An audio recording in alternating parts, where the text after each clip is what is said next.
Bienvenue dans cette conférence organisée par le 8 juridique, ayant pour thème le métier d'avocat en droit public des biens et le métier de juriste en droit privé des biens.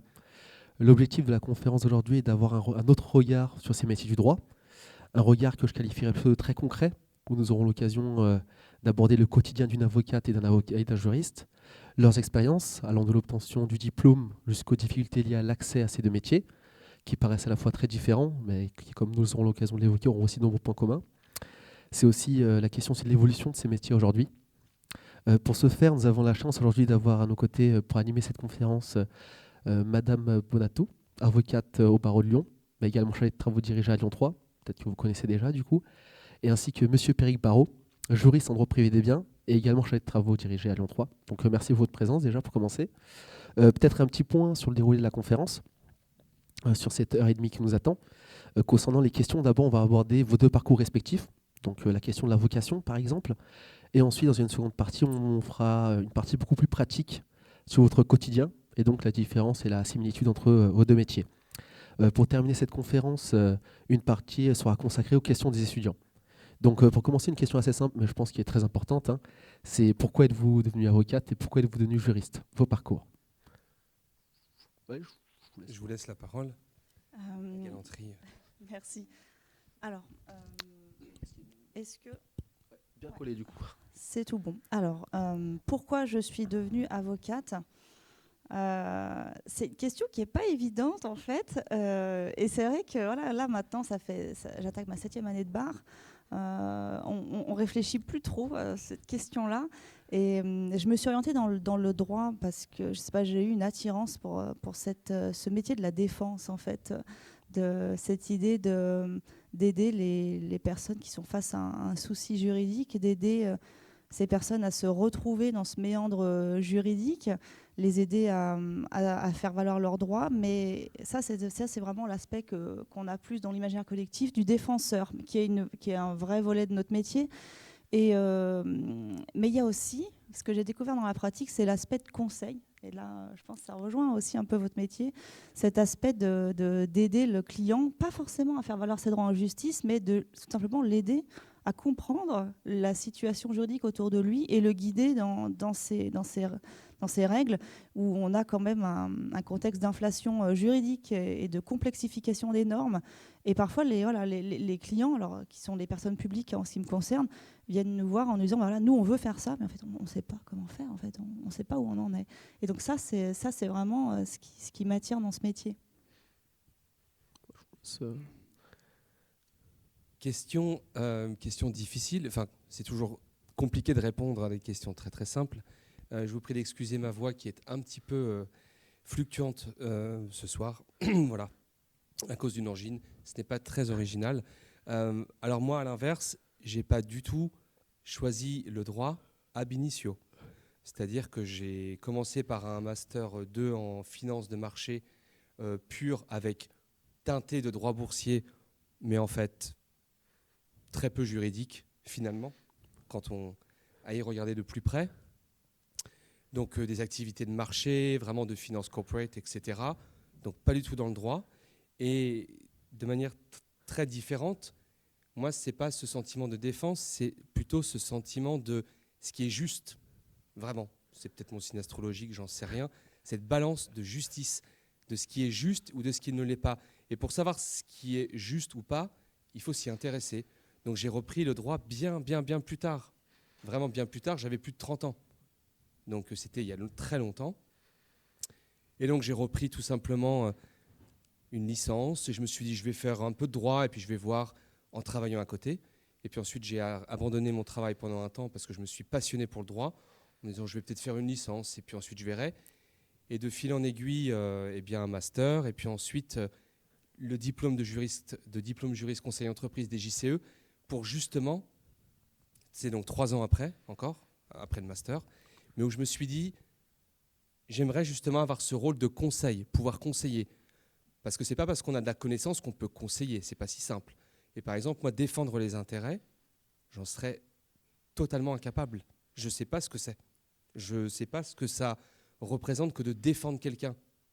Moi, les seuls intérêts que je défends, ce sont ceux de mon employeur qui me paye pour ça.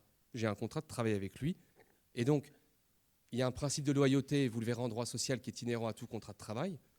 Quand on dit qu'il est inhérent, c'est-à-dire qu'il n'a même pas à être écrit, il est inhérent à tout contrat de travail.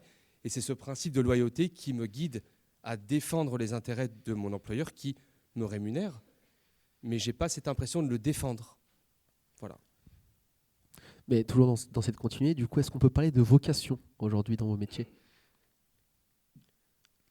Alors, je vous avoue que c'est une question bien délicate, je trouve. Alors, quand j'ai préparé un peu cette question, je me suis dit, mais qu'est-ce qu'une vocation finalement? Ça, c'est les réflexes de juriste, les définitions. Je vous laisse y Voilà. répondre. Et la vocation, c'est une appétence, on va dire, pour une profession, pour une profession qui exige, alors pas des sacrifices, mais qui exige quand même, enfin qui suppose un certain dévouement.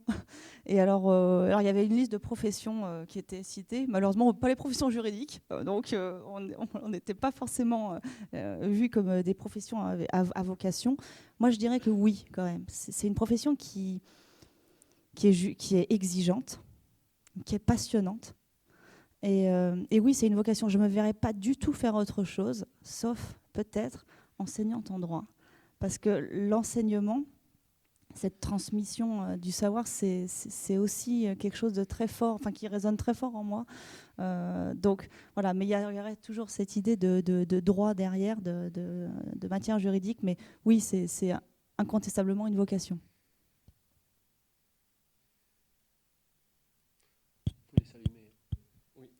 Je ne suis pas sûr qu'il fonctionne très bien. Si, on entend quand même? On entend, oui, d'accord. Vocation, effectivement, c'est très intéressant. Moi, je ne suis pas sûr d'avoir la vocation pour ce que je fais. J'en suis pas certain. J'ai la vocation du droit, ça c'est sûr et certain, c'est très profondément marqué et ancré en moi. Donc ça, c'est sûr que j'ai cette... Alors, est-ce que c'est une vocation? Sans doute pas, puisque le droit, c'est une matière, c'est une connaissance. C'est un milieu comme un autre. Et celui-ci me passionne. En revanche, je ne pense pas avoir la vocation. Et la seule vraie vocation où je me suis trouvé, où j'ai vraiment eu un immense plaisir dans ce que j'ai pu faire, ça a été dans mon rôle de chargé de TD. Et de partager. Et d'apprendre de vous, de ce qui était bien ou pas, et de comment je devais faire. Et c'est vous qui m'avez appris avec... des réflexions où ça se trouve, je me suis trompé sur des manières de faire et j'ai essayé de faire comme je pouvais. Et là, je me suis trouvé vraiment sur le partage. En fait, c'était ça, de partager. Parce que la vocation, à mon sens, c'est quelque chose qu'on vit avec quelqu'un ou dans une situation, une vocation. Moi, quand je défends mon employeur, j'ai souvent l'impression qu'il n'est pas forcément très satisfait quand je ne perds pas des affaires, des dossiers. Alors on y viendra, mais dans des mondes qui sont très différents, moi dans des prépaccessions ou dans des mandats ad hoc, etc. Et donc là où je sauve des dossiers, entre guillemets, je ne suis pas certain qu'il soit très satisfait, mais sans doute est-il assez satisfait. En revanche, quand les affaires se passent plus difficilement, alors on est plutôt sur cette notion de chercher ce qui ne va pas et au final un peu de reproche peut-être. Donc je ne pense pas avoir la vocation aujourd'hui pour ce que je fais. Mais j'aime beaucoup mon job, j'aime beaucoup mon métier. Ensuite, quelles sont les différentes voies permettant l'accès au métier d'avocat, mais également de juriste, et aussi aborder la question du CRFPA, donc pour vos deux professions? Alors, pour être avocat, il faut un Master 1 seulement. Mais tout le monde a un Master 2. Mais voilà, s'il n'y a pas de Master 2, en soi, ce n'est pas dramatique.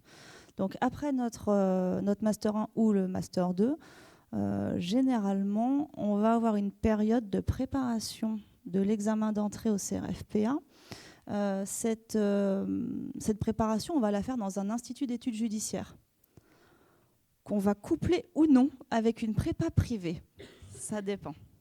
Ce n'est pas impératif. J'y suis arrivée sans prépa privée. Et il y en a plein d'autres qui sont arrivés sans prépa privée. Après, voilà, c'est un choix. Une fois qu'on a réussi le CRFPA, on va pouvoir entrer à l'école des avocats. Donc là, du coup, si on refait le fil, Master 1, Master 2, 1 an de préparation pour le CRFPA, puis on rentre à l'école des avocats pour 18 mois. une fois qu'on rentre à l'école des avocats, qu'on passe nos 18 mois, on a un concours de sortie qu'il faut réussir aussi. Et après seulement, on peut prêter serment, être inscrit au barreau de notre choix et exercer. Alors ça, c'est la voie classique, c'est celle que j'ai faite. Si on est docteur en droit, on rentre directement à l'école des avocats. Et du coup, on n'a pas besoin de passer le CRFPA. Donc on va directement à l'école des avocats, on fait l'examen de sortie, et puis on exerce, si on réussit cet examen de sortie. Et puis on a des passerelles plus professionnelles qui vont peut-être parler à mon collègue, où là, quand on a exercé certaines matières, certaines professions juridiques pendant X années, alors il y a notaire, il y a huissier, je crois qu'il y a juriste pendant 8 ans, voilà, juriste 8 ans, et bien là, on n'a besoin de passer ni le CRFPA, pas de CRFPA, pas d'école des avocats, on prête serment et on est avocat. Voilà. Alors, juste pour préciser le propos de ma collègue, il y a un examen de déonto sur la passerelle. Voilà. Il y a un dossier à préparer, voilà, mais effectivement, il y a des passerelles qui existent. Et alors, moi, je ne suis pas du tout, évidemment, dans mon monde, mais du monde extérieur, j'ai envie de me dire qu'il ne devrait y avoir que le CRFPA. Et que personnellement, la passerelle ne m'apparaît pas du tout. Je pourrais, sans doute, puisque j'ai déjà largement 8 ans, mais je me verrais pas, puisque j'ai décidé de préparer le CRFPA pour septembre, mais ça s'arrêtera donc aux écrits et aux oraux, le cas échéant, les écrits, donc être admissible et pas admis, et ensuite l'oral, qui est en décembre, pour être le cas échéant admis. Mais me concernant, ça s'arrêtera là parce que je veux voir à quoi ça ressemble. Mais la passerelle, voilà, effectivement, il y a différentes... Pour ce qui est de ma profession à moi, alors j'ai une très bonne amie qui est maître Odile Axer, qui est ici chargée de TD, qui a un M1 et qui a été absolument d'ailleurs brillante et qui a réussi le CRFPA, mais c'est vrai, plutôt rare. Pour nous, aujourd'hui, d'une manière générale, soyons lucides, sans M2, on n'a pas de poste de juriste. Avec un poste de licence, on peut prétendre à des postes d'assistant juridique, ce qui est très bien également.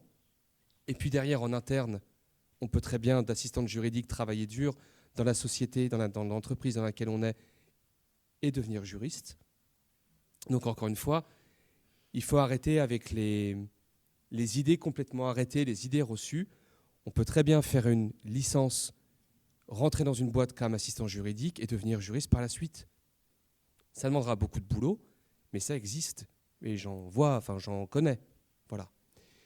Donc, pour ma part, j'ai choisi de faire le DJCE, mais comme ma collègue expliquait, c'est donc Régis Fabre qui s'en occupe à l'IDEA, qui est l'Institut de droit d'économie des affaires, qui est rue Chevreul. Et c'est vrai que c'est 2000 et quelques dossiers pour 20 places, ce qui, à titre personnel, m'attriste. Ça m'attriste qu'il y ait autant de dossiers pour si peu de places. C'est un point de vue qui est très personnel. Cela étant, ne vous auto-censurez pas. Si vous avez envie de faire du droit des affaires et de la fiscale, et si vous voulez devenir juriste, faire de la fiscalité en tant que juriste, tentez le DJCE par exemple. N'ayez pas peur, croyez en vous et voilà. Mais il vous faudra un M2 clairement pour pouvoir accéder à la profession. Quelle est la position des avocats et des juristes sur l'actuel marché du travail? Donc de façon très concrète, êtes-vous soumis à une nombreuse concurrence? Alors là, je pense que quelques chiffres sont intéressants. J'ai révisé avant de venir. On est 70 000 avocats en France.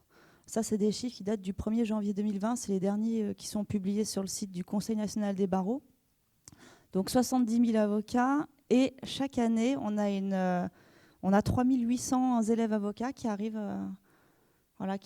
élèves avocats, donc ils intègrent l'école et ils ont vocation à prêter serment. Parce que oui, quand même, bonne nouvelle que je n'ai pas dit tout à l'heure, quand on rentre à l'école des avocats, on a quand même fait le plus dur parce que le taux d'échec à l'examen de sortie est quasi nul. Voilà, donc normalement, il n'y a pas de souci. C'est une profession qui est majoritaire au sein des professions juridiques. Les auxiliaires de justice, je crois que c'est 80% d'avocats. Alors, auxiliaire de justice, c'est avocat, notaire, huissier. On ne parle pas des juristes ici. Voilà. Donc, c'est vrai que on est la première profession juridique au sein des auxiliaires de justice, et on est aussi les premiers employeurs. Les avocats emploient des secrétaires juridiques, des assistants juridiques, comme on en a parlé, des juristes aussi. Alors là, je pense que ça dépend vraiment des domaines. On a des domaines où il n'y a pas du tout de juristes. En droit public, je ne pourrais pas trop vous dire. Moi, je n'ai pas la sensation qu'il y ait beaucoup de juristes dans les cabinets d'avocats. Mais ça dépend les matières. Donc voilà, ça c'est... Voilà, donc, en termes de concurrence maintenant, ça dépend vraiment des domaines. Alors concurrence entre avocats, hein, là bien sûr. Le droit public, les publicistes, on n'est pas non plus énormément, on n'est pas majoritaire. Hein, clairement, ça reflète vraiment ce que vous voyez dans les études. Généralement, on a 3 amphis de droit privé, 1 amphi de droit public. De toute façon, c'est ce qui va être demain le marché du travail. On est minoritaire en droit public. Donc la concurrence, elle vient pas forcément des... Enfin, elle existe bien sûr, mais elle vient aussi en droit public du jeu de la commande publique. Puisque, et vous avez touché du doigt ces notions-là, une personne publique, quand elle va vouloir tout simplement avoir recours à un cabinet d'avocats, elle va mettre en concurrence les cabinets d'avocats. Donc on va devoir répondre à une procédure d'appel d'offres, faire un mémoire technique, expliquer pourquoi nous, on a une bonne expérience dans ce domaine-là, quelle équipe on a, etc. Donc la concurrence, elle vient d'ici. Et je ne vous cache pas qu'elle est un peu rude, surtout sur les tarifs, puisque les personnes publiques, elles achètent l'offre la mieux disante. Et la mieux disante, c'est souvent une question de tarif. Très intéressant. Un monde qu'on ignore totalement. Hein. C'est ça, en fait, dont on imagine les appels d'offres, effectivement, ce systématisme de mettre en concurrence. Alors nous, c'est pas dans mon monde à moi, c'est pas du tout la même chose. Mais on retrouve quand même des strates. Alors, je vais faire volontairement des généralités, mais ça sera un peu sur le ton de la plaisanterie, un peu pour rire, parce que je déteste les généralités. Il n'y a rien que je déteste plus d'ailleurs. Et justement, donc je vais en faire une pour rire. Globalement, vous avez des cours de droit social avec que des filles, à peu près. Et elles sont très nombreuses. Et quand vous êtes en droit des affaires et surtout en fiscat, alors là, il y a beaucoup moins de monde et il n'y a pratiquement que des garçons. Théorie des genres, à vomir. Mais on retrouve quand même dans les fiscalistes, c'est beaucoup d'hommes. Et d'une manière générale, pour schématiser, mais ça se voit quand même, hein, on le vérifie parce qu'on parle entre nous, en affaires et en fiscalité, on est mieux loti et on est mieux payé et on a moins de concurrence que du côté social. Bien, pas bien, j'en sais rien, mais c'est vraiment un reflet. Globalement, le droit social attire beaucoup plus que le droit des AF et la fiscalité encore moins, alors qu'il n'y a pas de hiérarchie de complexité. Ce n'est pas plus complexe de faire de la fiscalité que de faire du droit social, mais il se trouve qu'il y a beaucoup... C'est l'offre et la demande, tout simplement. Donc quand on regarde dans n'importe quel cabinet d'avocats, les avocats, eux, gagnent plus, clairement, en fiscal qu'en social. Et il y a la même dichotomie pour les juristes, puisque là, il y a la différence, effectivement, dans les cabinets, c'est que quand on a des JCE, on peut être conseil, mais on ne plaide pas. Alors c'est vrai qu'il y a les avocats qui s'entourent tout le temps de juristes, et là, en privé, ils travaillent constamment ensemble. Voilà. Et il y a énormément de travail. C'est-à-dire que vous ne connaîtrez pas le chômage, clairement. Voilà. Quels ont été vos premiers réflexes après l'obtention du diplôme ou d'un concours? Et est-ce qu'on peut déployer un manque d'expérience professionnelle qui va vous mener à votre profession? Alors, là, je rebondirai très, très rapidement sur ce que mon collègue a dit, sur le fait que vous ne connaîtrez pas le chômage. C'est valable aussi, j'ai l'impression, pour le milieu des avocats. C'est un marché du travail qui est très, très dynamique. Je ne connais pas beaucoup d'avocats qui sortent, enfin d'élèves avocats qui sortent de l'école et qui restent inactifs pendant bien longtemps. Généralement, au maximum, au bout de 3-4 mois, ils ont trouvé leur premier contrat de collaboration et ils travaillent dans un cabinet. Je ne vous dis pas qu'ils vont y rester 10 ans, mais ils vont trouver du travail assez vite. Donc là-dessus, c'est effectivement assez porteur. Et du coup, j'ai mangé la question que vous venez de... Les premiers réflexes après l'obtention de votre diplôme, et est-ce qu'il y a un manque d'expérience professionnelle qui est durant les études qui vous a mené à votre profession? Alors, mon premier réflexe après avoir eu le CAPA, donc le certificat d'aptitude à la profession d'avocat, ça a été tout de suite de trouver un job, comme toute personne qui finit enfin son long périple d'études. Alors, il faut savoir que l'école des avocats, donc ça dure 18 mois, mais on ne reste pas 18 mois en cours. Hein. On finit par une période de stage de 6 mois au sein d'un cabinet d'avocats. Et généralement, ce stage final, c'est un peu la pré-collab. Donc, quand on a de la chance, on est tombé dans un cabinet avec lequel ça s'est bien passé, qui a un besoin de recrutement. Alors, ce n'est pas le cas de tous les cabinets, hein, bien sûr, mais voilà, la plupart du temps, ça peut bien se passer. Et puis finalement, donc, on va trouver un travail dans le cabinet dans lequel on était stagiaire. C'est ce qui m'est arrivé. Donc, j'ai eu le luxe de ne pas avoir l'angoisse de chercher un travail. Donc voilà, parce que j'étais stagiaire, on m'a dit bon ben tu vas devenir collab si ça t'intéresse. Donc finalement le réflexe a été de courte durée. Voilà. Après sur l'aspect professionnel pendant les études, alors on n'en a pas forcément parlé en détail, mais moi j'ai fait un master 2 à vocation professionnelle. Alors ça veut dire quoi? Ça veut dire que j'avais un stage de 2 mois au sein d'une entreprise. Alors ça pouvait être avocat, huissier, notaire, peu importe. Donc j'ai fait le choix d'aller dans un cabinet d'avocats. C'était un stage qui était quand même majoritairement d'observation. On était en master 2, mais c'est vrai qu'on n'a pas pu trop travailler, etc. Et ça a été globalement la seule fois que j'ai croisé un avocat avant d'en devenir une moi-même. Donc pas forcément évident. Oui, si vous attendez de la fac qu'elle vous fournisse cet aspect-là dans vos études, elle ne le fera pas. C'est quelque chose que l'étudiant doit prendre en main. À titre personnel, je ne l'ai pas fait. Je n'ai fait aucun stage pendant mes 5 ans d'études. J'ai eu des jobs chaque été, des jobs qui avaient un lien avec le droit. C'était des jobs très simples, on va dire, d'assistant juridique ou même de juriste, mais vraiment sur des tâches très basiques, des prestations répétitives. Ça ne m'a pas empêché de réussir mes études et d'arriver là où je voulais arriver. Après, je le conseillerais plus dans une optique de découverte, parce que finalement, moi, je ne me suis jamais posé la question de tiens, est-ce qu'il n'y a pas autre chose qui me plairait? Est-ce que finalement, j'aimerais pas être juriste en collectivité? Est-ce que finalement, j'ai pas envie d'être huissier, etc. Donc plus dans cet aspect de découverte. Et là, finalement, des petits stages de 15 jours, 3 semaines, eh ben, les professionnels, ils ne seront pas rebutés par un stage de 2 semaines, ça passe vite. Et vous, ça vous permet de découvrir des métiers. Et c'est ça, en fait, qui est génial. Il faut vraiment découvrir ce à quoi vous pouvez prétendre. Alors, pour ma part, j'ai un parcours qui est tellement atypique, mais en même temps, je vous souhaite d'avoir également des parcours atypiques.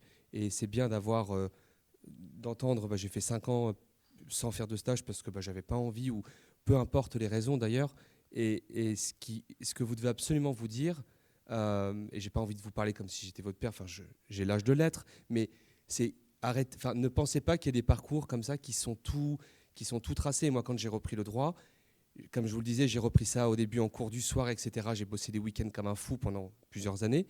Après, je me suis dit, bon là, je vais quand même me donner un peu les moyens, donc j'ai mis mon job sur pause et j'ai pris un congé sabbatique.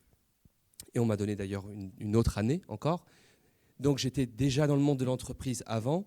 Et ce que je conseille totalement, c'est de mixer sans arrêt les deux. Et dès que vous pouvez, c'est déjà même ce que je dis à mes filles qui sont, pour la plus grande en 3e, je lui dis, essaie de faire le maximum de stages que tu peux, même des petits stages, ce qu'on appelle des vie ma vie. C'est un peu la mode dans les entreprises, où là ça va être la saison d'ailleurs. Ils vont arriver, on a beaucoup de jeunes qui viennent, etc. N'hésitez surtout pas à vous frotter, à essayer. Appelez des entreprises, elles seront toujours hyper contentes de parler d'elles, parce qu'on adore parler de soi-même, c'est humain. Donc elles seront hyper contentes de vous recevoir et que vous passiez un temps avec elles pour voir effectivement si un job peut vous plaire. Et ça n'a pas besoin de prendre des mois et des mois et des mois. Donc voilà, pour ma part, je vous invite également à la formation continue. C'est tout au long de la vie, et d'arrêter de vous dire qu'il y a études, travail. C'est pas vrai. Ça se trouve, madame, demain, voudra faire pâtisserie, etc. On a le droit, ça existe, de se dire, je travaille, mais j'ai envie de refaire des études. Et puis ensuite, les études, j'en ai marre et je veux retravailler. Et ça, c'est vrai tout au long de la vie.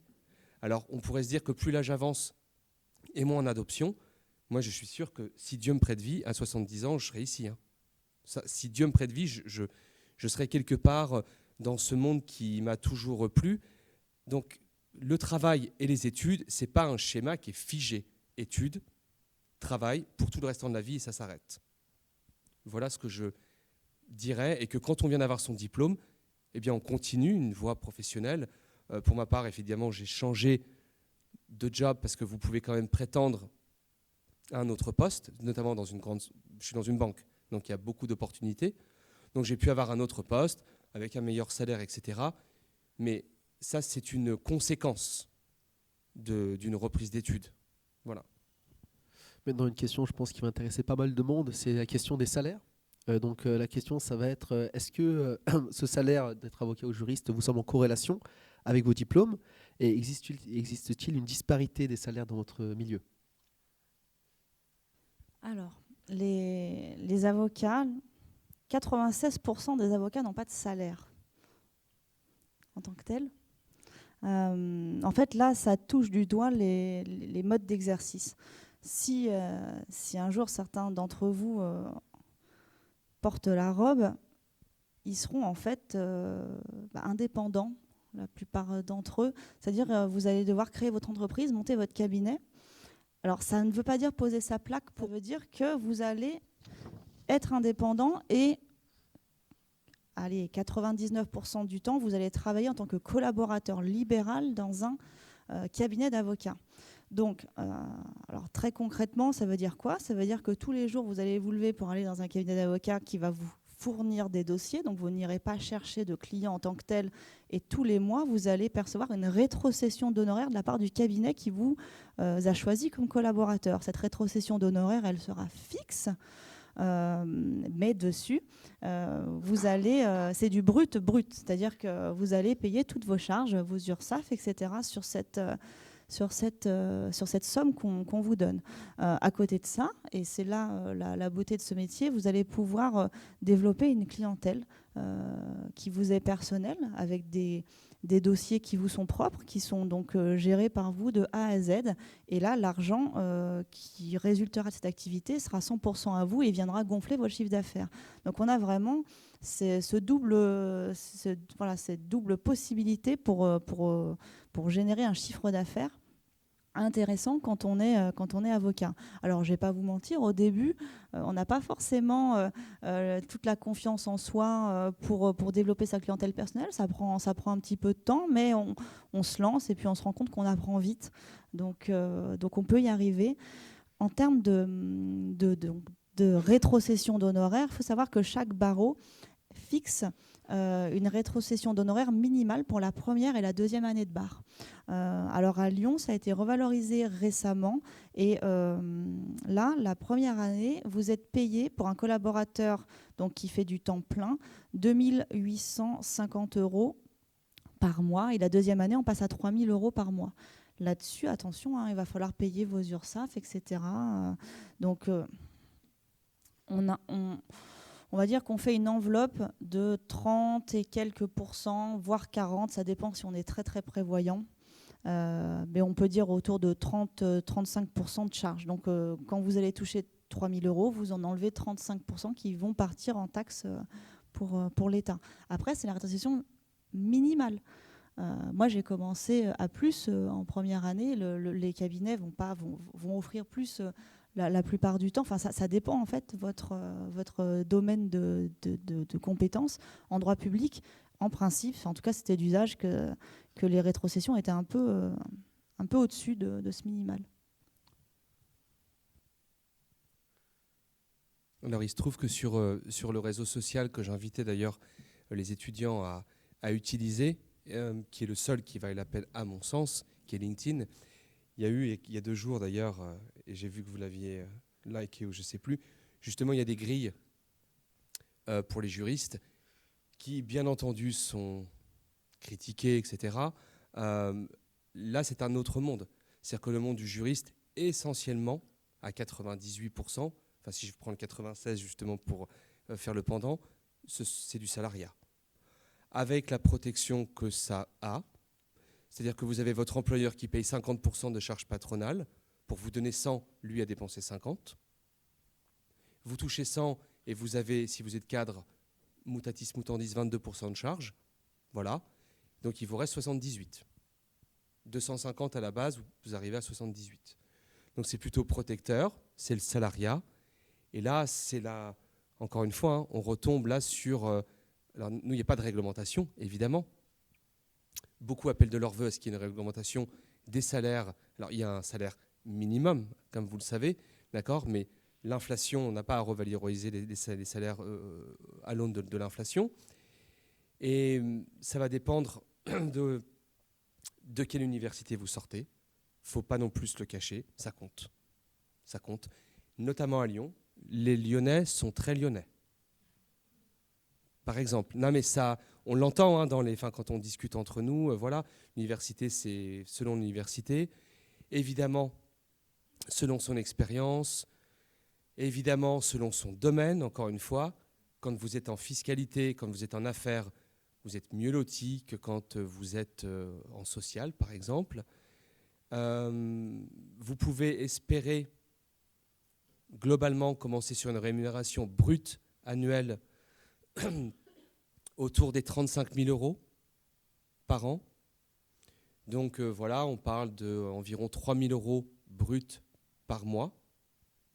Encore une fois, hein, là vous allez enlever 22%. Voilà, donc il va vous rester quelque chose comme 2200, 2300 euros net.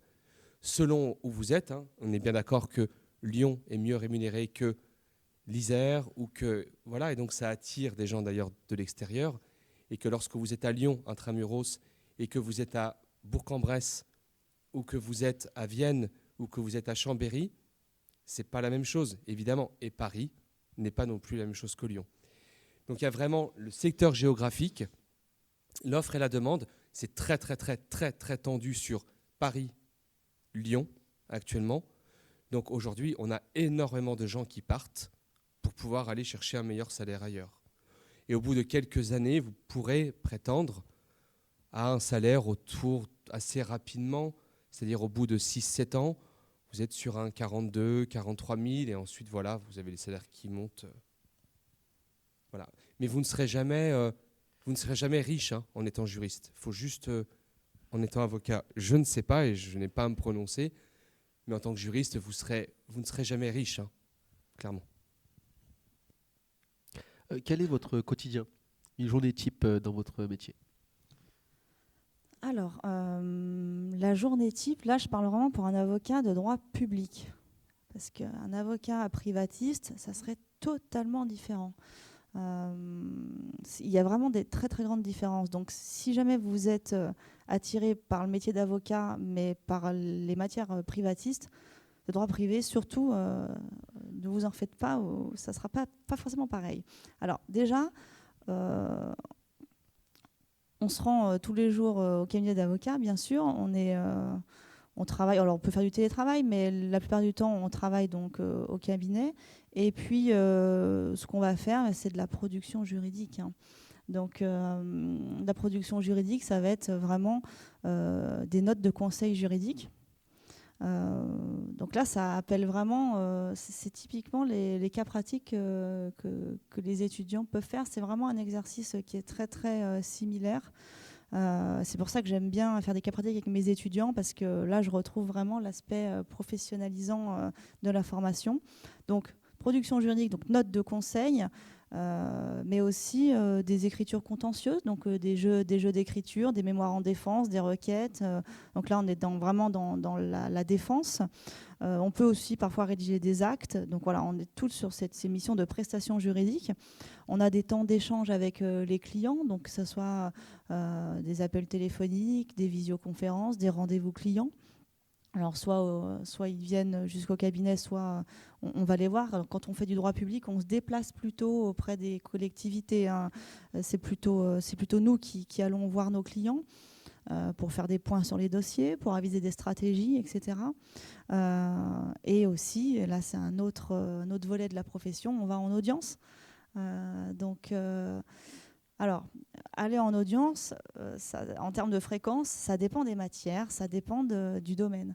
En droit public, moi, je fais un domaine qui est essentiellement du conseil juridique. Donc, plus on fait de conseil, moins on fait de contentieux, moins on va en audience. Voilà. Moi, typiquement, si je vais en audience 2 fois par mois, c'est le grand max, quoi. Je ne vais pas souvent en audience, mais On a des publicistes, des avocats publicistes qui vont faire du droit de l'urbanisme. Donc c'est une matière qui est très très contentieuse, le droit de l'urbanisme, qui vont être en audience toutes les semaines ou plusieurs fois par mois. Et quand on fait du droit privé, qu'on est avocat privatiste, alors je connais pas exactement le contentieux, mais j'ai déjà fait des stages au sein de cabinets privatistes. Là, les audiences, c'est 2-3 fois par semaine. Et on y passe des heures en chambre correctionnelle. Les audiences, elles commencent à 13h, elles finissent à 22h. Enfin voilà, c'est un autre métier, c'est totalement différent. Donc c'est vrai que là encore, il faut découvrir. Il faut découvrir avec des stages, comme on en parlait tout à l'heure. Donc voilà, ça c'est le quotidien d'une avocate en droit public. Complètement, sans doute à l'antipode de ça et travaillant dans une grande structure.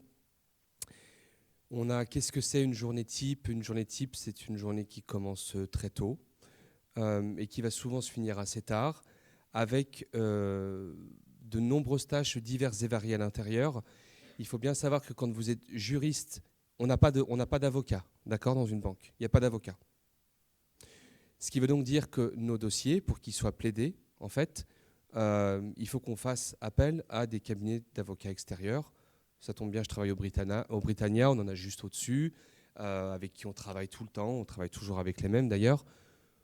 On les paye d'une manière absolument dérisoire. Donc quand on leur ramène un dossier, il faut qu'ils soient prêts à plaider, prêts à l'usage immédiatement.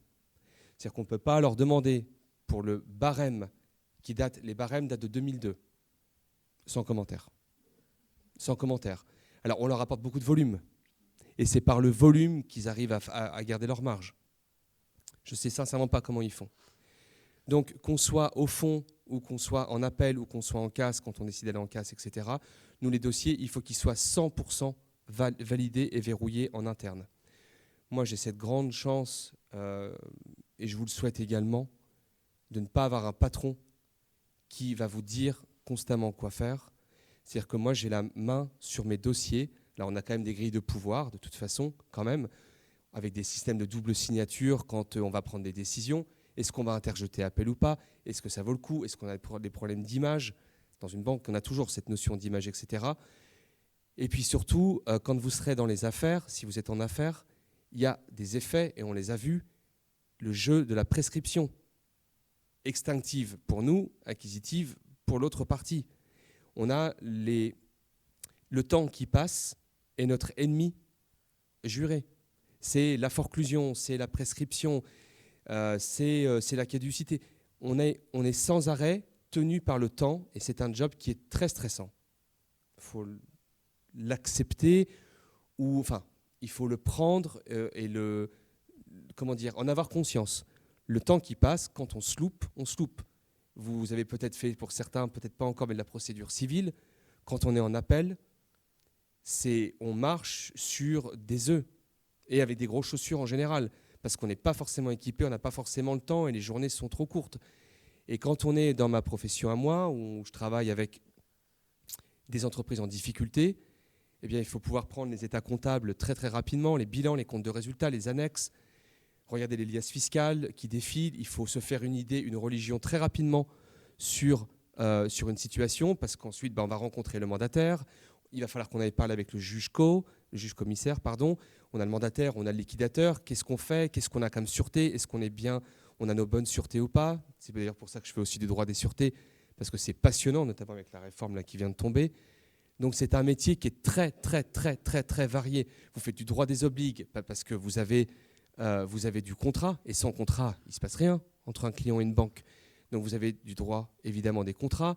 Vous avez du droit des contrats spéciaux, droit des sûretés, droit des biens, on le touche du doigt, même si c'est plus civiliste qu'affairiste, mais c'est extrêmement varié.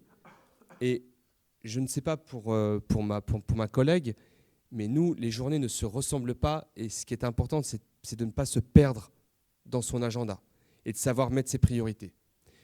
Je suis, pour ma part, assez mal organisé. Voilà. Alors je suis plutôt pas trop mauvais pour écrire mes conclusions, qui seront ensuite transmises à l'avocat et qui va nous revenir le cas échéant. Mais après, on se connaît, donc ils n'ont même pas vraiment besoin de revenir vers nous. Mais je ne suis pas super bien organisé, donc mes journées sont assez longues. mais elles sont variées et ça c'est plutôt agréable. Alors effectivement, je n'avais pas parlé de la longueur des journées. Donc effectivement, oui, les journées des avocats sont longues également. Les 35 heures, on ne connaît pas. Voilà, ça, il faut en avoir conscience aussi. C'est vrai, je pense que c'est important parce que moi, quand j'étais à la fac, j'avais pas forcément ces idées-là, mais les 35 heures sont faites le mercredi ou le jeudi, quoi. Voilà.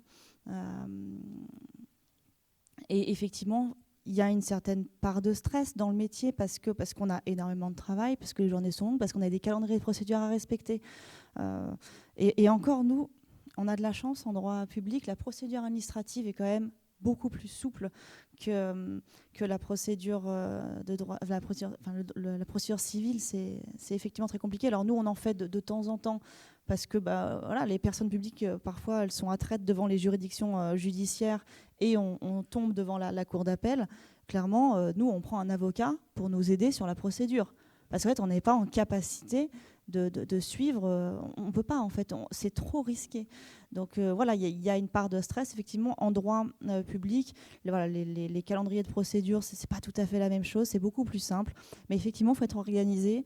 Mais ça s'apprend déjà dans le cadre des études. Vous êtes organisé parce que vous avez beaucoup de TD à rendre en même temps. Vous avez beaucoup de choses à faire en même temps. Vous êtes à bonne école. Hein. Les études de droit, elles sont quand même pas de tout repos. On le sait. Vous en avez bien conscience aussi. Donc ça vous prépare correctement. Et puis après, effectivement, faut être organisé au quotidien et bien suivre ces échéances. Mais ça, normalement, ça fonctionne. Ça devrait. Dans cette continuité, du coup, est-ce qu'un avocat est également un juriste? Un juriste a-t-il les mêmes droits qu'un avocat?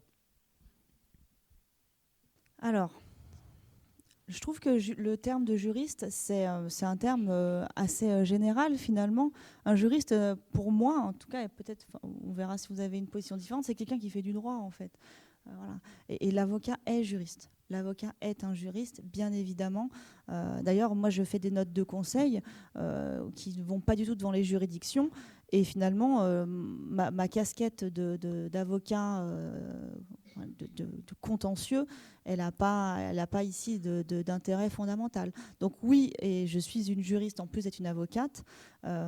Après, alors, la question, est-ce que le juriste a les mêmes droits qu'un avocat? Alors, c'est pas forcément on ne parle pas forcément en termes de droit.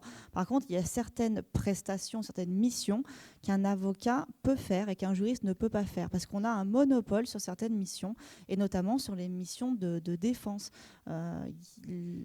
Sauf exception particulière, mais on a des contentieux qui sont dits avec représentation obligatoire, c'est-à-dire vous devez avoir un avocat pour vous défendre dans certains contentieux. C'est une obligation. Alors c'est valable aussi bien en droit privé qu'en droit public. En droit public, par exemple, voilà, du moment que vous demandez une somme d'argent contre une personne publique, eh bien, vous allez avoir besoin d'un avocat pour le faire.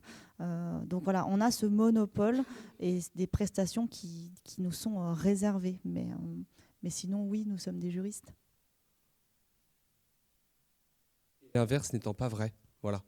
Donc, puisqu'effectivement, les prérogatives qui sont celles des avocats, et c'est très bien comme ça fonctionne très bien comme ça.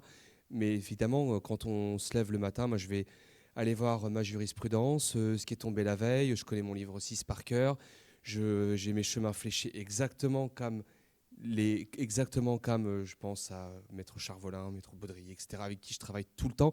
On fait les mêmes choses, on va regarder les mêmes choses. D'ailleurs, on s'envoie beaucoup d'infos, on échange énormément. Mais ce qui est sûr, c'est qu'un juriste n'est pas un avocat. Et on n'est pas un avocat, on ne va pas défendre, on ne va pas représenter, on n'a pas cette mission de représentation. Voilà, moi je travaille pour mon employeur, je défends ses intérêts, et c'est ce que j'explique d'ailleurs souvent à mes clients qui sont les clients de la banque et les sociétés, puisque je travaille avec des groupes de sociétés. Je leur explique que moi je suis payé pour défendre les intérêts de mon employeur, tout simplement. Voilà. Et donc je fais un travail de fond qui est extrêmement similaire à celui d'un avocat. En revanche, je ne vais pas près le juge, je ne me présente pas à lui. Voilà. Pour cela, il faut devenir avocat et ensuite il faut donc sortir de la banque, ou de l'entreprise dans laquelle on est. Il ne faut plus, voilà, on peut pas être salarié dans une entreprise et à la fois avoir un employeur et aller le défendre en robe. Ça fonctionne pas. C'est pas la même chose. Ce sont deux mondes complètement différents. Mais heureusement que qu'on a des avocats que j'utilise tous les jours qui ont le courage et qui ont la patience, d'ailleurs ça serait peut-être même la patience, de se coller aux audiences où tout le monde est convoqué à 9h. Non, mais je suis tellement reconnaissant, franchement. Et d'ailleurs, on n'a pas cité le nom de mon employeur, donc je peux parler librement, puisqu'il n'a pas été cité. Je trouve d'ailleurs honteux la manière dont on les paye et les barèmes qu'on leur applique. Je trouve qu'ils sont d'une patience. Et je sais qu'en plus, alors souvent je dis mes confrères et mes consoeurs, alors qu'on ne l'est pas, puisqu'on n'est pas de la même profession, mais on travaille tellement ensemble et ils n'arrivent pas, eux, ils ne peuvent pas bosser pendant les audiences, etc., parce qu'il y a du bruit, etc. Donc ils passent tellement d'heures et les renvois d'audience sont constants. C'est vraiment un métier de patience. Moi, je suis très admiratif. Je suis vraiment admiratif. Moi, j'ai pas de perte de temps. Dans mes journées, j'ai pas de perte de temps. Quand on est en pool bancaire et qu'on attend les confrères, là pour le coup les confrères, donc les autres banquiers, les autres juristes, puisqu'on est toujours plusieurs banques avec les CAC, donc les commissaires aux comptes, les mandataires ou les liquidateurs, le cas échéant, etc. On est tous, ou les administrateurs surtout, administrateurs, mandataires, on est tous ensemble. Je peux perdre un peu de temps, mais je ne sais pas ce que c'est que de faire les 100 pas dans des salles de pas perdus. Et je suis très reconnaissant à la profession d'avocat. Là-dessus, je rebondirais juste sur les renvois, sur le temps qu'on passe en audience. Ça, c'est très vrai en droit privé. C'est des renvois constants, effectivement. On passe notre temps, enfin, les avocats privatistes passent beaucoup de temps au tribunal. Parfois, on va passer 3 heures à attendre un renvoi. Donc là, un renvoi, c'est quand notre audience avait été appelée tel jour et que finalement le juge, ou parce qu'une des parties le demande, eh ben, ça sera renvoyé à dans 1 mois. Et puis dans 1 mois, ça sera encore renvoyé à dans 1 mois.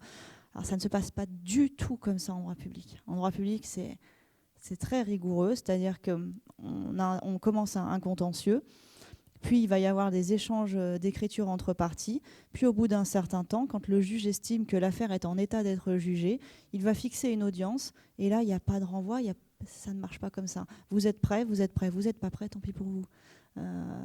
Voilà, donc c'est un gain de temps énorme, parce qu'en fait, nous, on ne va au tribunal que pour une mission c'est pour être efficace. En fait, on y va pour plaider. On n'y va pas pour demander un renvoi ou pour prendre un délibéré ou que sais-je. Ça ne marche pas comme ça. Donc c'est vrai que c'est très différent. Et ça nous arrive d'aller devant les juridictions judiciaires parce que, comme vous le savez, les personnes publiques peuvent être à traite devant les juridictions judiciaires.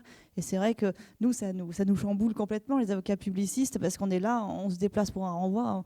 On est au début, voilà, c'est un peu étranger pour nous, tout ça. D'accord, j'aimerais qu'on fasse un point aussi sur la notion de prêter serment. Est-ce que c'est obligatoire déjà pour un avocat? Et surtout, l'idée de corporation qui vient souvent derrière ce côté de serment, est-ce qu'il existe aussi chez les juristes, par exemple? Là-dessus, la réponse, elle est d'une limpidité folle. Pas de serment, pas d'avocat. Voilà. Si vous réussissez à entrer à l'école des avocats et que vous réussissez en ayant le CAPA, vous devez prêter serment. Si vous ne prêtez pas serment, vous ne pouvez pas exercer, vous ne pouvez pas être inscrit au tableau de l'ordre des avocats, du barreau que vous allez choisir. Donc voilà, pas de serment, pas d'avocat. Le serment, c'est un moment qui est très émouvant quand on est élève avocat, en train de devenir avocat. Moi, je garde un souvenir très fort de ce moment. Et j'ai eu la chance de prêter serment à un moment où l'ordre des avocats n'avait pas imposé comme condition de prêter serment d'avoir trouvé un travail. Parce que maintenant, pour pouvoir prêter serment, vous devez avoir trouvé un contrat de collaboration. Et si vous ne l'avez pas trouvé, et tant que vous ne l'avez pas trouvé, vous ne pouvez pas prêter serment. Ça, c'est des règles qui ont été instaurées il y a quelques années. Donc, je comprends, c'est une question de logistique. On est tellement nombreux qu'on ne rentre pas dans le palais de justice, en fait, tout simplement. On est trop nombreux. Mais moi, ce que j'aimais avec cette version précédente, c'est qu'en fait, tous autant qu'on ait trouvé un contrat de collaboration ou pas, toute la promo était là. C'est vraiment, voilà, on a cet esprit de promo et on prête serment tous ensemble. Alors on est 250 quand on prête serment, donc on est nombreux. Et on passe les uns après les autres devant le pauvre juge qui va écouter 250 fois le même serment. Ça crée des liens forts dans la profession, au sein de la promo, mais de manière générale, il y a un esprit de confraternité extrêmement important. D'ailleurs, la confraternité fait partie des principes essentiels de la profession d'avocat. La profession d'avocat est une profession dite réglementée. Donc, contrairement à la profession de juriste, donc on est une profession réglementée, c'est-à-dire qu'on a des règles de déontologie extrêmement strictes. On a un code de déontologie qui s'applique à nous. On a une structuration en barreaux sur le territoire. Il y a 164 barreaux sur le territoire français. Chaque barreau a un bâtonnier à sa tête qui est élu par les avocats pour 2 ans. On a un conseil de l'ordre qui est un peu, en fait, si on essaie de faire le parallèle avec une société, c'est comme un conseil d'administration ou comme le conseil municipal d'une commune. Voilà, c'est pour faire des parallèles. Donc, ce conseil de l'ordre, eh bien, il va déterminer des règles, notamment un règlement intérieur que nous allons devoir respecter. On a aussi à l'échelle nationale le Conseil national des barreaux qui édicte là aussi un règlement intérieur national, le RIN, que tout élève avocat, en tout cas, apprend consciencieusement. On a des règles déontologiques très fortes, effectivement. Et quand on méconnaît ces règles, il y a un conseil de discipline qui nous sanctionne. Ce conseil de discipline, il est composé d'avocats et il peut prononcer des sanctions extrêmement fortes. Alors, ça peut être un avertissement, un blâme, ça peut être une interdiction d'exercer pendant un certain temps, ça peut être une radiation de l'ordre des avocats. Ça veut dire que vous ne pouvez plus être avocat si jamais vous commettez des manquements trop important. Généralement, là, quand on est là-dessus, on est sur l'escroquerie au client quand même. C'est des faits extrêmement graves.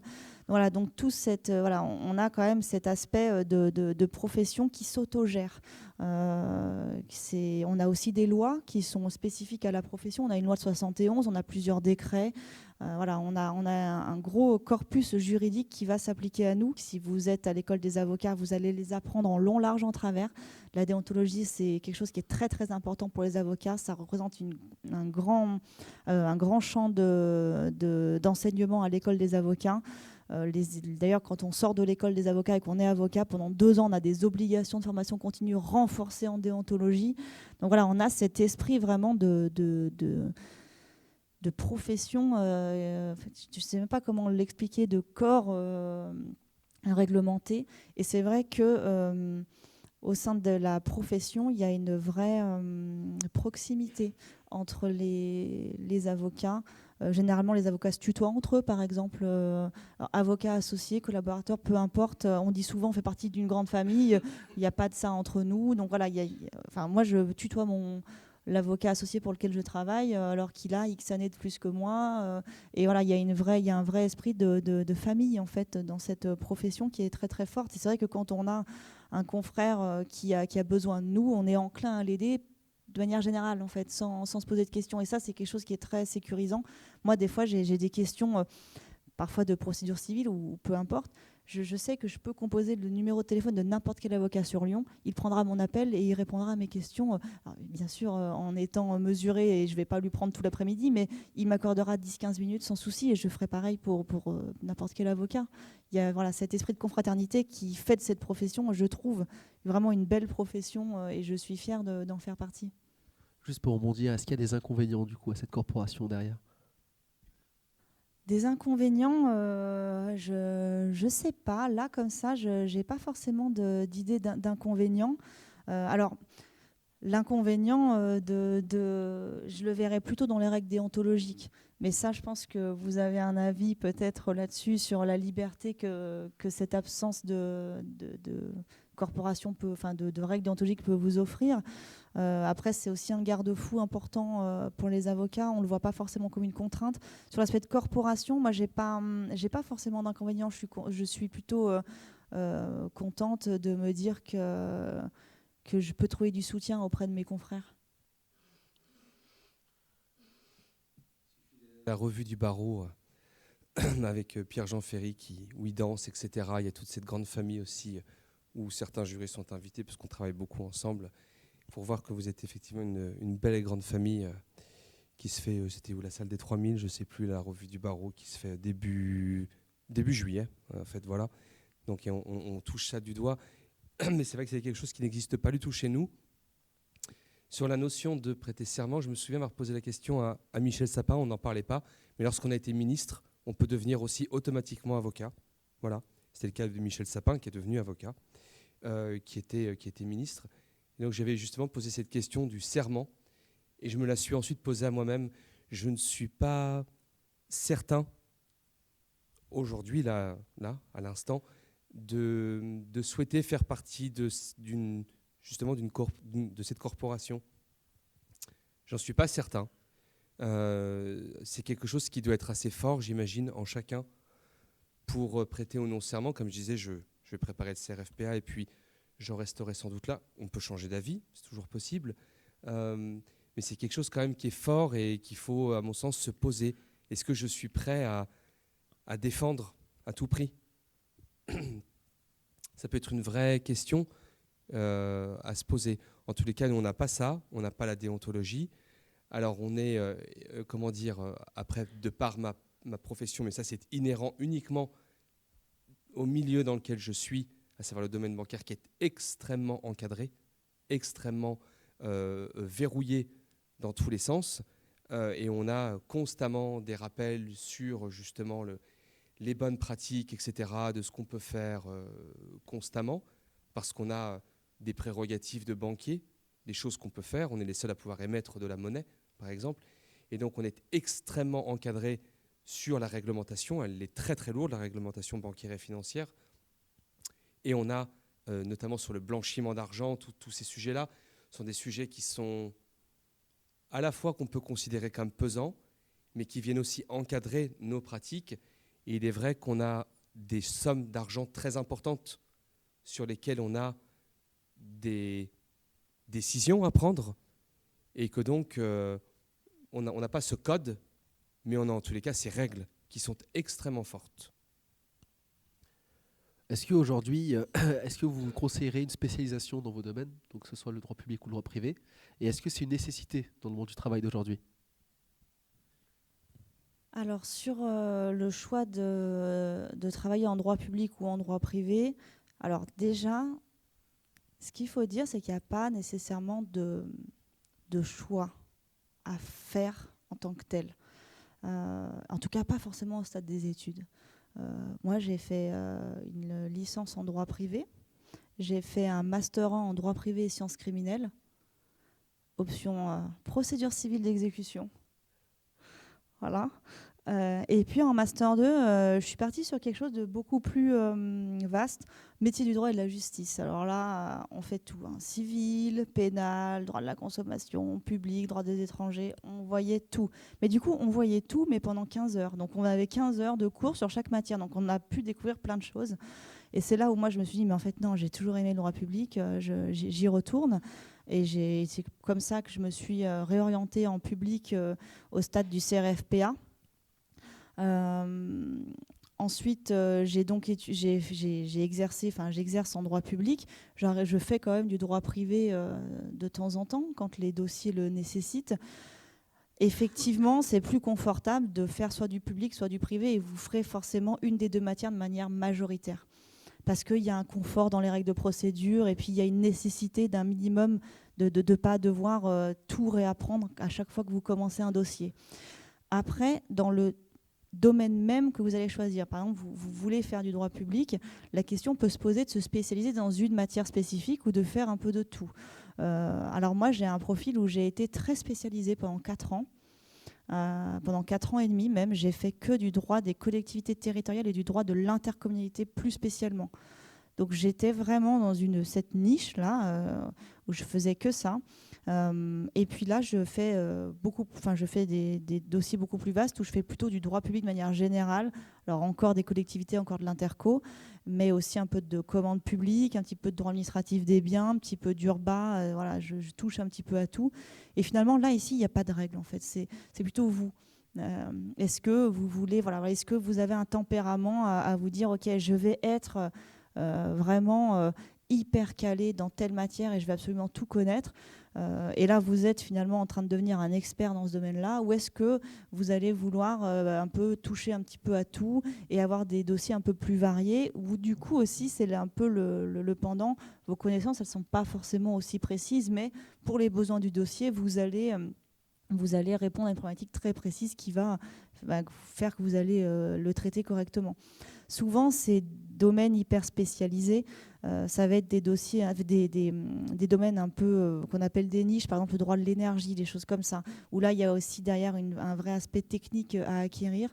Ça, c'est vraiment un ressenti personnel et c'est aussi parfois le fruit de votre parcours. Moi, je me suis spécialisée en droit de l'interco un peu par hasard, parce que je suis arrivée dans un cabinet qui avait besoin d'un collaborateur dans ce domaine-là, et il s'est trouvé que c'était moi à ce moment-là qui était disponible, et voilà, et ça s'est fait comme ça. Après, voilà, c'est vraiment personnel et rien n'est définitif, puisque moi j'étais hyper spécialisée, puis là je fais autre chose. Donc ça peut vraiment varier en fonction du moment et des opportunités que vous avez, sachant que il faut quand même avoir à l'esprit que quand on parle de spécialisation pour les avocats, ça appelle vraiment un régime spécifique. Moi, je n'ai pas de spécialisation en tant que telle. J'ai un domaine d'activité qui va être dominant, mais je n'ai pas de spécialisation. Pour être spécialisé, il faut justifier d'expérience précise dans ce domaine-là en particulier. Il faut monter un dossier et ce sont des autres avocats qui vont juger si vous êtes suffisamment bon, si vous avez suffisamment d'expérience au vu de votre parcours pour prétendre à la spécialisation dans un domaine particulier. Il n'y a pas tant d'avocats que ça qui sont spécialisés, ce n'est pas nécessaire pour exercer, mais voilà, il faut faire attention quand on parle de spécialisation chez les avocats.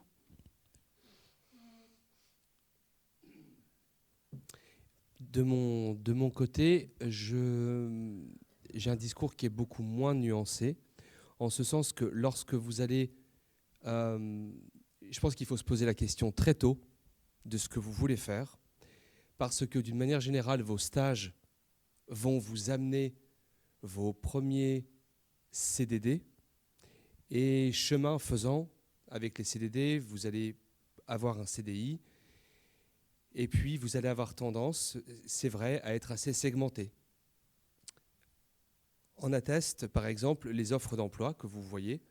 Vous verrez juriste, droit social, juriste, droit des sociétés, juriste, fiscaliste. Vous allez voir que c'est extrêmement compartimenté et c'est pas si simple de passer de l'un à l'autre parce que c'est profondément humain. Quand vous allez être recruté par une boîte, elle va payer votre expérience. Et donc, elle va s'attendre à ce que vous fassiez la même chose. Donc, il faut vraiment en avoir conscience.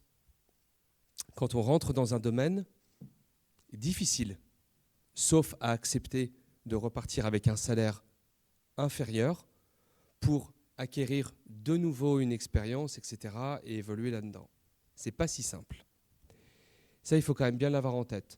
Maintenant, une fois qu'on a dit ça, par exemple, pour ma part, je m'éclate avec des montages LBO, où on essaie d'aller voir si la holding elle est animatrice ou pas, on regarde les montages qui sont faits, et puis on les construit, on les déconstruit, on essaie de voir comment ils sont assez filous, donc comment ils ont essayé d'échapper à certaines, pour des raisons fiscales, hein, on ne va pas se cacher, hein, voilà, pourquoi il y a des montages qui ont été utilisés, et puis on peut par contre parler par exemple de pénal des affaires avec des abus de biens sociaux.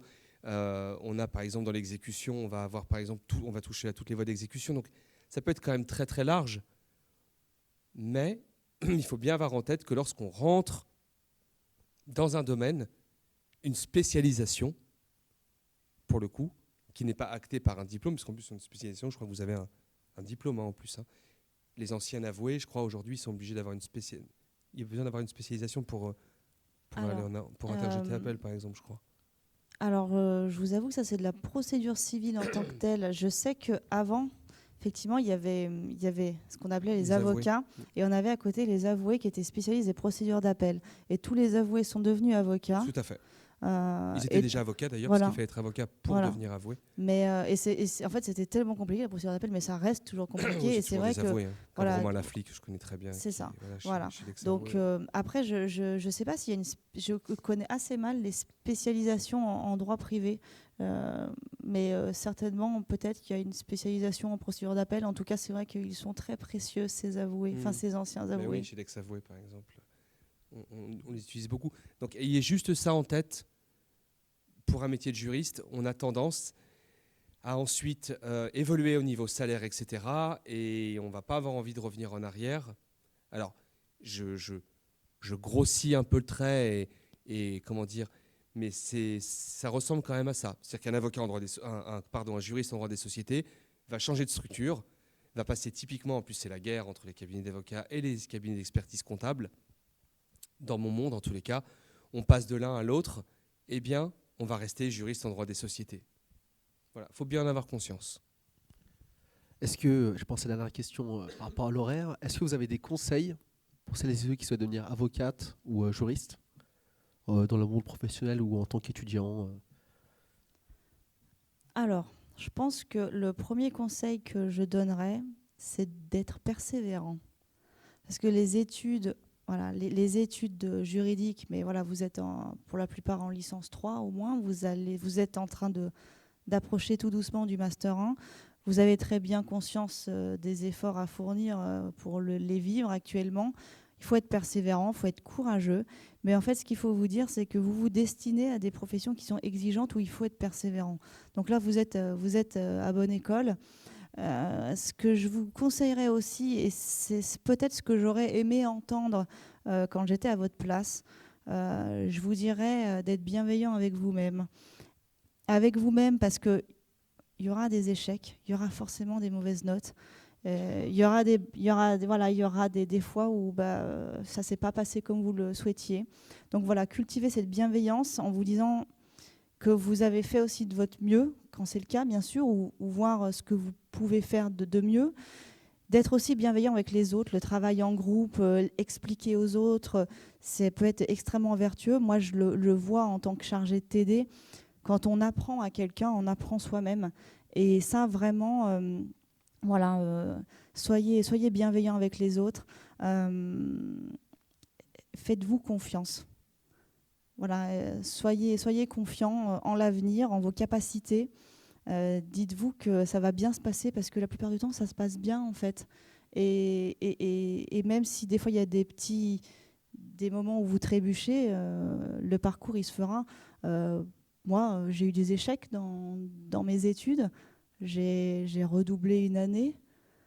Alors en plus, c'était le moment où on cumulait les années. Donc ma L3 était un enfer sur Terre parce que je cumulais L2 et L3. Donc quand déjà on sort d'une L2 en étant pas forcément bien solide, là c'était une année très très difficile. Pour moi la L3 et finalement j'y suis arrivée et j'ai fait le parcours que je voulais. Donc voilà, soyez vraiment confiants en vos capacités. Moi, c'est ce que j'essaye de diffuser auprès de mes étudiants et je pense que c'est ce dont vous avez le plus besoin, finalement. À mon sens, c'est absolument mot pour mot ce que pour les étudiants qui étaient avec moi, ce que j'ai pu vous dire. Et comment dire, c'est tellement vrai, et c'est peut-être plus facile pour nous de le dire aujourd'hui. Et peut-être que si on devait de nouveau être à votre place, on ne le dirait pas, parce qu'on le dit peut-être plus tard, si la vieillesse, enfin moi je suis beaucoup plus vieux que vous, si la vieillesse pouvait et si la jeunesse savait, mais ce que je vous ai dit, moi simplement, parce que tout était parfait, donc ce que je vais juste rajouter, c'est que ainsi que je vous l'ai dit peut-être pendant le TD, où vous m'avez également tellement appris, vous m'avez fait passer des nuits courtes, parce que travailler, on ne s'en rend pas compte, mais travailler une séance de TD, c'est des heures et des heures et des heures. Vous corrigez et essayez, parce que j'ai sans doute échoué, mais essayez d'être juste dans les notations, etc., pour donner le vrai prix de la note. C'est difficile, c'est très ingrat, et comme je vous le disais, pour ma part, moi, mettre une mauvaise note, c'est quelque chose qui était assez pénible pour moi. Mais ce que je disais, pour rajouter simplement à ce qui a déjà été dit, dites-vous que d'une manière certaine, peu importe vos origines, votre couleur, votre race, votre sexe, votre orientation sexuelle, votre richesse ou votre pauvreté, ce qui vous met tous et toutes à un niveau égal, c'est le travail. Et ça, le travail est rémunéré et récompensé. Et si vous bossez, comme l'a dit ma consoeur, ça finira par bien se passer, ici ou ailleurs, à un autre endroit, un autre temps, etc. Mais quand on bosse, ça se passe finalement toujours bien. Et donc voilà, croyez en vous et bossez, travaillez. Pas jusqu'à vous épuiser, c'est pas le sujet. Je suis un mauvais exemple pour ça et j'ai toujours trop travaillé, peut-être. Mais travaillez, ça paiera. Soyez serein là-dessus. Merci beaucoup. On va prendre les questions des intervenants, s'il y en a. Enfin, du public plutôt, du coup.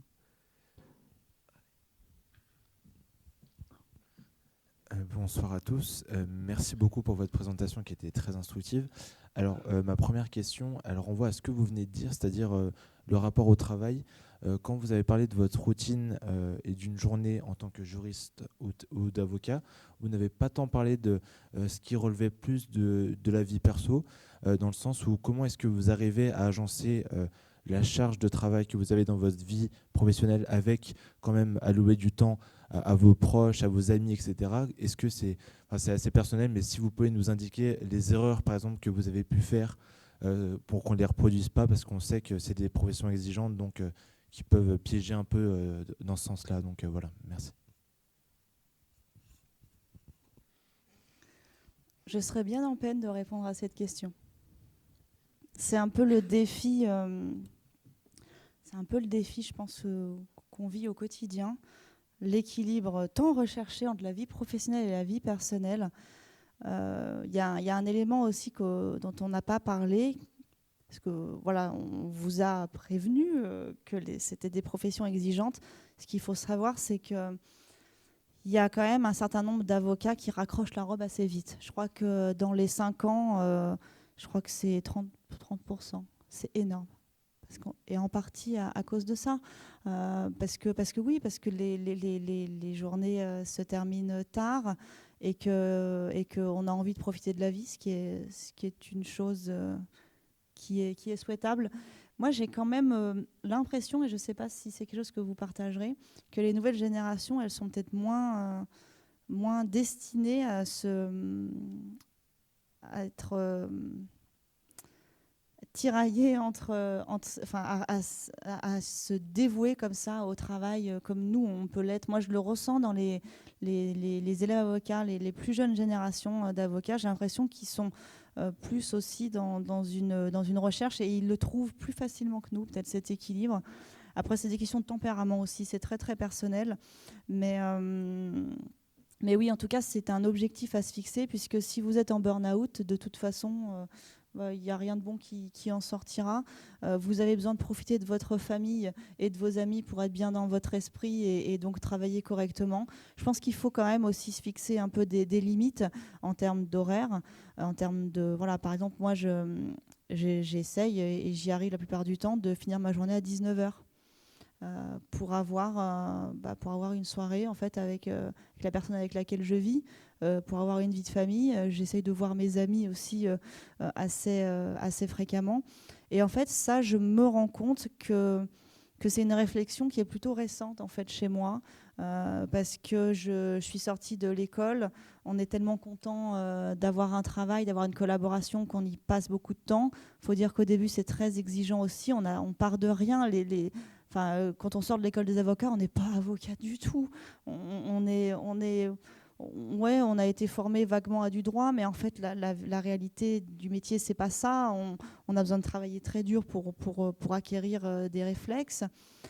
Et en fait, on est assez vite pris dans cette machine qu'est le travail. Et il y a un moment, quand on arrive à être un peu plus confortable, il faut essayer de mettre un stop.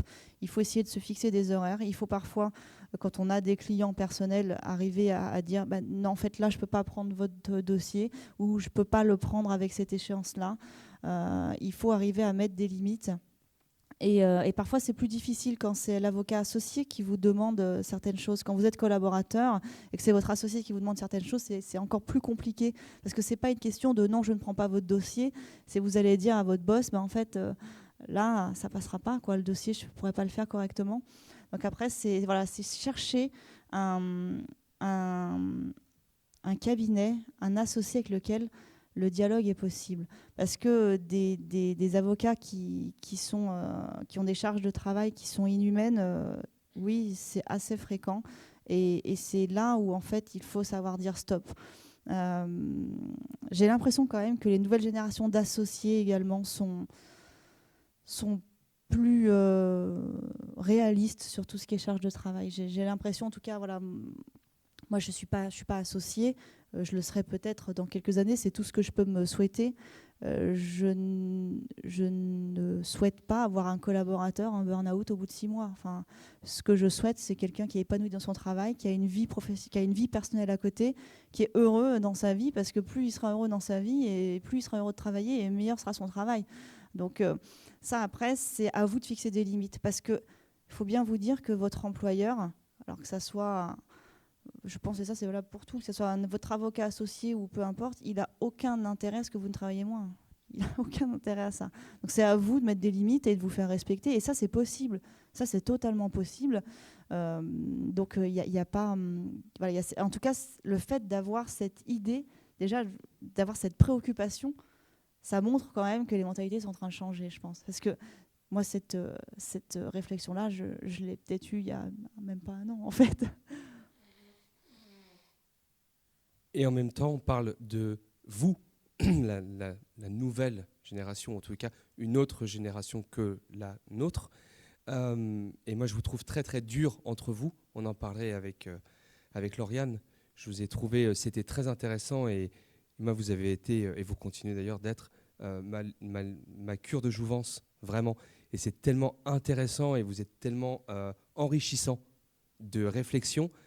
Mais en revanche, ce qui m'a profondément heurté, c'est la dureté avec laquelle vous vous comportez les uns avec les autres. Alors ça, c'est quelque chose qui n'existait pas quand c'était dur, c'était tout aussi dur. Arrêtez de vous dire que c'était... Alors, les vieux comme moi, on a tendance à dire « c'est tellement plus facile pour eux ». Non, c'est pas plus simple pour vous, mais c'était pas simple non plus pour nous.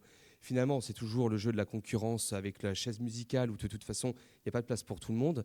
Ça a toujours existé. Mais pour répondre, monsieur, à votre question, moi, je suis un mauvais exemple. C'est-à-dire que j'ai fait 10 ans de reprise d'études. Donc moi, je sais ce que c'est que d'avoir des couches d'un côté et des bouquins de l'autre, au sens littéral, vraiment, d'avoir les deux. Je l'ai fait. Je suis heureux de l'avoir fait. Je suis un cas... En fait, essayez de savoir qui vous êtes. C'est ça qui est compliqué. Moi, je suis heureux de travailler énormément. Ça me rend heureux. Mais ce n'est pas fait pour tout le monde. Et en plus, je suis dans une boîte, on est d'ailleurs en train de se quitter, mais c'est bien de se quitter aussi. On s'est aimé, puis on ne s'aime plus, et puis il y a des moments qui passent. Ou dans les boîtes, l'équilibre vie perso, vie privée est hyper important. Vous pouvez être sanctionné et mis à pied si vous vous connectez en dehors des heures qui sont autorisées. Si moi je rentre là et que je me connecte à mon ordinateur pro, je peux être sanctionné et mis à pied. C'est une faute grave. Vous verrez en droit social les fautes simples, graves, lourdes, etc. Donc c'est un monde complètement différent, selon la structure dans laquelle vous évoluez. Il faut que vous sachiez qui vous êtes. Si vous avez besoin de beaucoup de loisirs, c'est génial. Si vous vous épanouissez parce que vous avez envie à 11h ou minuit de regarder de la jurisprudence ou de corriger des copies et de le faire le dimanche matin, faites-le. Mais en tous les cas, il faut que vous soyez heureux et épanoui. Chacun a son modus operandi et ça change avec le temps. Là, moi, je commence à me dire que je suis peut-être passé à côté de quelques trucs quand même. Voilà. Et j'ai peut-être quand même des amis qui commencent à de moins en moins comprendre et qui me disent « Non, mais il y a peut-être quelque chose qui ne va pas avec toi. » Et en fait, on n'est juste pas sur le même mindset. Et c'est de pouvoir se connaître. Et si vous sentez que c'est trop, effectivement, il faut, même là dans vos études, il ne faut pas vous tuer. Moi, j'ai toujours essayé d'être assez cool avec vous, je pense.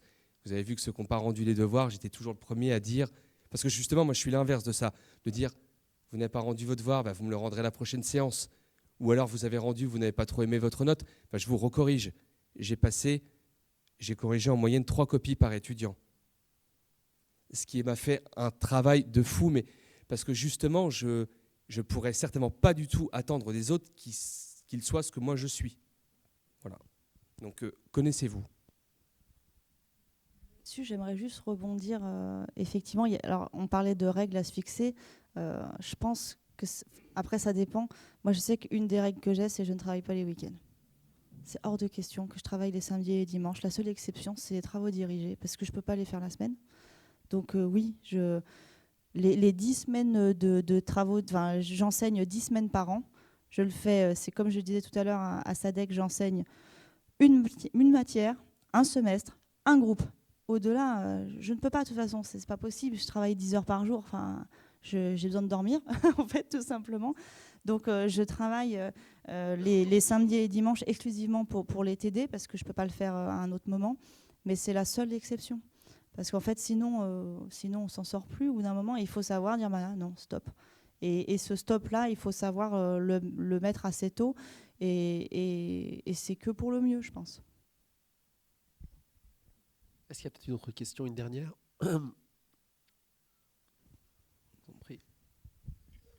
Merci pour vos réponses. Du coup, j'avais noté une deuxième question.